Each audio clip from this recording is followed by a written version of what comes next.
Hello, wonderful subscribers. Good morning, good afternoon, good evening, depending on your time and where you are listening to us from. Welcome back to Misery News TV, where we bring you topmost of the top news and gist where they happen all over the world.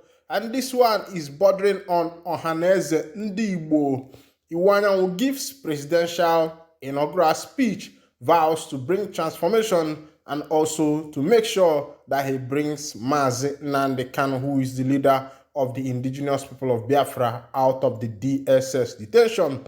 Well, unlike some people who have decided not to chook mouth into the matter that concerns Nnamdi Kanu Ohamadike, one of Ndigbo, Ezafulukwe, but Chief Iwuanyanwu has said that he will make sure that during his tenure that he will bring transformation to Igbo land, and he will make sure that Nnamdi Kanu will be brought out of the DSS detention. I think that is a good idea, and that is a way forward. It's a good way to move. Before we continue, if this is your first time of joining us on this channel, please go ahead and subscribe to our channel. Go ahead and like. Go ahead and share this news. And also remember to on your notification button so that whenever our news they drop, you go be the first who will collect them. All right, let's go down to the news proper so you will hear the gist as the hot. The newly elected President General of Ohaneze Ndigbo worldwide, Dr. Emmanuel Iwuanyanwu, has said he is poised to work assiduously to ensure that Igbo land is transformed. In his inaugural speech delivered on Sunday at Enugu, Dr. Iwuanyanwu said he contested for the presidency on 3 occasions but did not succeed, adding that he took his losses in good composure and learned from them. He stressed that now that destiny has squarely placed on his shoulders the duty of leading the Igbos as the President General of Ohaneze Ndigbo worldwide, he, therefore, has a duty to valiantly defend Igbo cause, even as he promised in Imobi and all Igbo people that by the grace of God, he will not fail them. Stating that he has carefully examined the present circumstances, Chief Iwuanyanwu said he has decided, among other things within his tenure, to ensure transformation are experienced in the areas of education, agriculture, industrialization, electricity, power generation, health, amongst others. Below is the full inaugural statement as put by Dr. Iwuanyanwu. Inaugural speech delivered by Chief Engineer Dr. Emmanuel Iwuanyanwu, CFR, Ahaji Ajemba Ndigbo, as the President General Ohaneze Ndigbo worldwide on Sunday 30th April 2023 at Enugu. This day, Sunday 30th April 2023 is and will continue to be a remarkable day in my life, a day when providence and the love of my people, Igbos, propelled me to the position of President General of Ohaneze Ndigbo worldwide. Although through my life, I have done my best to serve Igbos, both in time of war and in time of peace. As a young boy, I grew up under the tutelage of my father, Chief Bernard Iwuanyanwu, the Ebubedike one of Ata Ikeduru, Imo State. My father was strongly committed to the cause of Igbos, and I learned from him determination to serve Igbos. Indeed, most of my contemporaries who are alive will testify to my service and sacrifices during the Civil War. Most of my colleagues are dead. I can remember with nostalgia all the sacrifices we made in defense of Igbo and Igbo land. I must frankly confess that I did not nurture the ambition to be the President General of Ohaneze Ndigbo worldwide. Instead, I had the ambition of becoming the President of the Federal Republic of Nigeria. I contested for the presidency on 3 occasions, but I did not succeed. I took my loss in good composure, knowing fully well that as a Christian, all powers and promotion come from God. But today, destiny has placed squarely on my shoulders the duty of leading the Igbos as the President General of Ohaneze Ndigbo worldwide. I therefore have a duty to valiantly defend Igbo cause, and I promise Imobi and all Igbo people that by the grace of God, I will not fail them. I have carefully examined our present circumstances and I have decided, among other things, to carry out the following assignments during my tenure. These are education, agriculture, industrialization, electricity, power generation, health, etc. In 1914, when Nigeria was amalgamated, some parts of Nigeria were more advanced than the Igbos in education, industrialization, and development, but by the grace of God and the indomitable resolve of our forebearers to succeed. In 1960, when we had our independence, we had literally ascended to the top as leaders in education, commerce, industry, government, and military craftsmanship. I want to observe that two things played a major role in making it possible for Igbos to attain this position. The first one is education, and the other one is commerce and industry. It is my belief that education will play a major role in shaping the destiny of Igbos in Nigeria and in diaspora. I intend to set up a council on education whose membership will include various leadership in educational development for the purpose. Will set up a committee of top educationists and leaders who will determine the qualification, and one must have to be admitted into this council. I will also set up a council of business leaders. The committee will work out the minimum qualification of membership of the council, but among other qualifications, it is expected that to qualify as a business leader, one must have a business establishment employing up to 20 people in Igbo land. I must confess that I was terribly worried about the economic and social condition of Igbo land. I therefore commissioned some experts to advise me on the following areas: A. Agriculture, B. Industry, C. Electricity power generation, D. Health, and E. Education. I want to state that the report they gave me was a source of joy and hope for many Igbos who are at the point of frustration and despondency. In agriculture, the group reported that Igbo land has been blessed by the Almighty God with tremendous agricultural potentials. Indeed, all types of crops can grow on Igbo soil.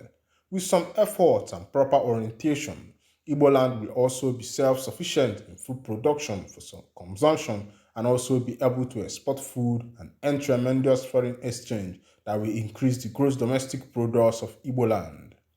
My attention was drawn to the fact that at the time of leadership of Dr. Nnamdi Azikiwe and Dr. Michael Okpara, we did not have a petroleum oil, yet the government was able to embark on massive infrastructural, industrial, and educational development. The World Bank and its time reported that the government of Eastern Nigeria was the fastest growing economy of South Sahara. It is my intention to work with the Southeast State Government Ministry of Agriculture or other relevant agencies to ensure that we maximize our agricultural potential. I intend to set up a committee on agriculture comprising of representatives of ministries of agriculture in all the Igbo states and Ohaneze and Ndigbo. This committee will replicate at states, local government, and autonomous community level. This committee will ensure that the government provides free agri-extension services to the farmers and various communities. Education. The first quotation learned from my father was "Knowledge is Power" by Francis Bacon. I was barely 4 years at the time, and my father continuously drummed it to my ears. I did not understand what it meant until later in life.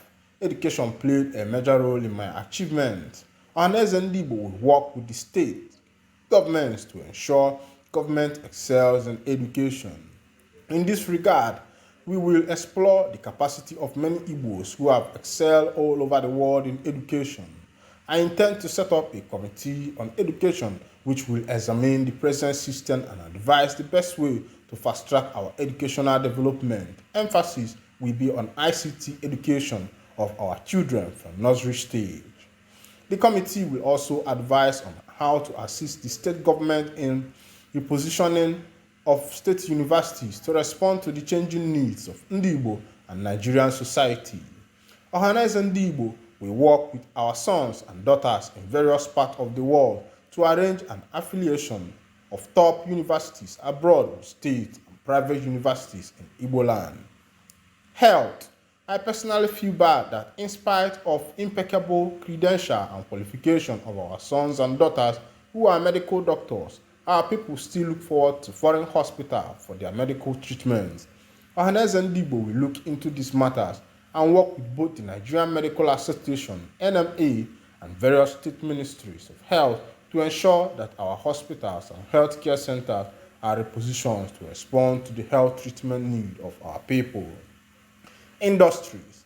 Many years ago, Instant Nigeria had a lot of industries, including Dunlop, tire production, textile industries, iron and steel band industry, plastic industries, abattoirs industry, cement industries, glass industries, breweries, etc.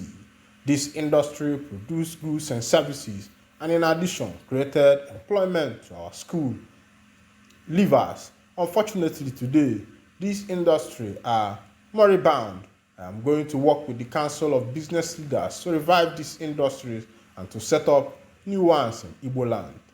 Niger Cement in Kalago was one of the biggest cement industry in Nigeria at the time, but unfortunately, for many years it has been out of production due to alleged misunderstanding between Ebonyi State government and investors who won the bid for its reactivation.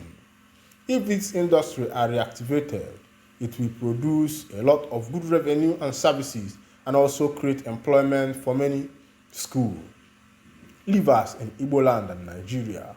Ohaneze Ndigbo will work with the Southeast government to ensure that this industry is reactivated.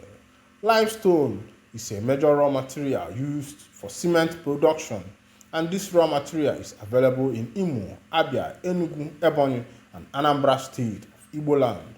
Igbo land can still establish more cement factories as this is a major employer of labor. We will encourage the Council of Business Leaders to liaise with foreign entrepreneurs to establish more cement factories in Igbo land. Our business leaders will be expected to explore other business opportunities in Igbo land.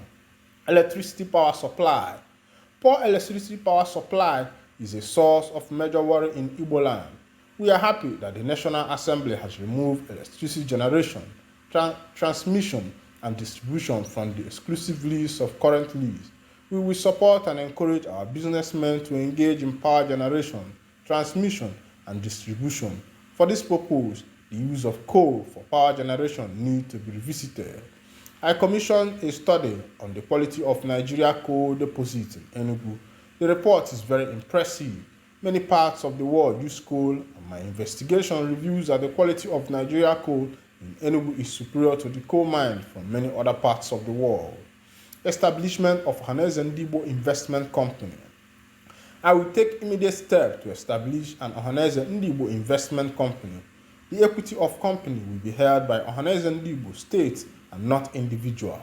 This company, in addition to creating goods and services, will create employment opportunities and also a source of funding for some of our projects. Ohaneze Ndigbo Cultural Center. I am appealing to the 7 Ohaneze Ndigbo state governors to allocate appropriate land for Ohaneze Ndigbo for the building of Ohaneze Ndigbo cultural centers in all 7 states. The Ohaneze Ndigbo worldwide headquarters will be built at Enugu. We will request the Enugu state governor to allocate a piece of land to Ohaneze Ndigbo at a prominent location in Enugu state capital where a headquarters befitting of Ohaneze Ndigbo worldwide can be built. Ohaneze Ndigbo Hall of Fame. An Ohaneze Ndigbo Hall of Fame will be accommodated at Ohaneze Ndigbo worldwide headquarters in Enugu. This Hall of Fame will display the photographs of sons and daughters of Igbo land who have distinguished themselves excellently in many fields of human endeavor. A committee on Ohaneze Ndigbo national honors will be set up for the purpose of recommending people who deserve to be honored. My people, una don't see as it happen. These are all and many of them, etc., are what Chief Emmanuel Iwuanyanwu has decided that he will embark on during his tenure as the Ohaneze Ndigbo President General. If this is your first time of joining us on this wonderful channel, Emizari News TV, please go ahead and subscribe to our channel, like our channel, and also share our news. Remember to on your notification button so that whenever our news drops, you will be the first to grab it. Thank you for listening. God bless you immensely.